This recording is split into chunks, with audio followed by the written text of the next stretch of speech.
നമ്മളൊന്ന് തിരിഞ്ഞു നോക്കിയാൽ ഈ നോബൽ പീസ് പ്രൈസ് എന്നുള്ളത് നോബൽ പൊളിറ്റിക്കൽ പ്രൈസ് എന്നോ നോബൽ റിബല്യൻ പ്രൈസ് എന്നോ പേര് കൊടുക്കണം. 150 വർഷം മുമ്പ് തുടങ്ങിയപ്പോൾ സമാധാനം സ്ഥാപിക്കുന്നവർക്കായിരുന്നു കൂടുതലും കൊടുത്തുകൊണ്ടിരുന്നത്.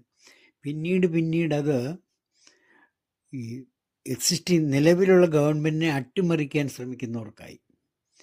പിന്നെ സോഷ്യൽ ആക്ടിവിറ്റീസ്, സമൂഹത്തിൽ മാറ്റം വരുത്തുന്നവർക്ക്, അതായത് നമ്മുടെ മലാല എന്ന യുവതിയൊക്കെ 17-ാം വയസ്സിൽ നോബൽ പീസ് പ്രൈസ് കിട്ടി. എന്തോ അവർ സ്ത്രീകൾക്ക് വിദ്യാഭ്യാസം വേണമെന്നും പറഞ്ഞ് വാദിച്ചതേ ഉള്ളൂ. അങ്ങനെ എത്രയോ രാജ്യങ്ങളിൽ എത്രയോ പേര് എന്തെല്ലാം കാര്യങ്ങൾ വാദിക്കാറുണ്ട്. അപ്പോൾ നിലവിലുള്ള ഗവൺമെൻറ്റിനെ അല്ലെ താലിബാനെയൊക്കെ ഒന്ന് ചെറുതാക്കി ഒന്ന് ഇരുത്തി കാണിക്കാൻ വേണ്ടിയാണ് ഇങ്ങനെയുള്ളവർക്ക് കൊടുക്കുന്നത്. ഇപ്പം നമ്മുടെ ബർമയിലെ സൂയിക്കുയി പുള്ളിക്കാരി ഇപ്പോഴും ജയിലിലാണ് കിടക്കുന്നത്. പുള്ളിക്കും കൊടുത്തു. എന്താ, നിലവിലുള്ള ഗവൺമെൻറ്റിനെ അട്ടിമറിക്കാൻ ശ്രമിക്കും. നിലവിലുള്ള ഗവൺമെൻറ് ഏകാധിപത്യമോ ഡിക്റ്റേറ്റർഷിപ്പാണ്. അത് രാജ്യത്തെ അവരുടെ ജനങ്ങളുടെ ആവശ്യമാണത്. ഡെമോക്രസി എന്ന് പറഞ്ഞാലും അതിലുള്ള ഗവൺമെൻറ് ഏകാധിപതികളെ പോലെയല്ല. ഇപ്പം നമ്മുടെ ഇന്ത്യയിലാണെങ്കിൽ നരേന്ദ്രമോദി ഒരു ഏകാധിപതിയായിട്ടാണ് പെരുമാറുന്നത്.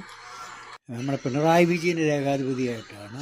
എതിർക്കുന്നവരെയൊക്കെ കള്ളക്കേസിൽ കൂടി ജയിലിലിടുന്നത്. ഇത് തന്നെ ഏകാധിപതികളും ചെയ്യുന്നുണ്ട്. ഇനി ഏകാധിപത്യമുള്ള രാജ്യം അത്ര മോശമല്ലോ. ഇപ്പോൾ ചൈന, റഷ്യ, ഇവൻ ഉത്തര കൊറിയ, ഇവിടെയൊക്കെ എന്താ കുഴപ്പമിരിക്കുന്നു? അല്ല, ഈവൻ ഗൾഫ് രാജ്യങ്ങളിൽ എല്ലാം രാജഭരണം, അതും ഒരു ഏകാധിപത്യ ഭരണമാണ്. പക്ഷെ അപ്പോൾ ഇത് പണ്ട് തൊട്ടേ കൊടുക്കുന്ന ഈ നിലവിലുള്ള ഗവൺമെൻറ്റിനെ അട്ടിമറിക്കണം തോന്നുന്ന വിധ ചില ശക്തികളുണ്ടല്ലോ, അവരാണ് ഇത് പിന്നിൽ പ്രവർത്തിക്കുന്നത്. ഇപ്പോൾ പോളണ്ടിലെ ലേ വലേഷ, സൗത്ത് ആഫ്രിക്കയിലെ നെൽസൺ മണ്ടേലയൊക്കെ വലിയ ഫേമസ് ആയിരുന്നു. വെച്ചാൽ നിലവിലുള്ള ഗവൺമെൻറ്റിനെ അട്ടിമറിക്കാനായിട്ട് അവർ സമരം ചെയ്തു. എന്നിട്ട് ഇങ്ങനെ പ്രവർത്തിച്ചവരൊക്കെ പിന്നെ അധികാരത്തിൽ വന്നാൽ എന്താ, 5 കൊല്ലത്തിൽ കൂടുതൽ അവരെ ഇരുത്തുന്നില്ല. വെച്ചാൽ അവരെ പിന്നെ ആർക്കും വേണ്ട. നെൽസൺ മണ്ടേലയ്ക്ക് ഒരു തവണ പ്രസിഡൻ്റ് ആകാൻ പറ്റില്ല. അത് കഴിഞ്ഞ് അയാൾ 20 കൊല്ലം കൊണ്ട് ജീവിച്ചെങ്കിൽ അയാൾ പിന്നെ തിരഞ്ഞെടുത്തില്ല.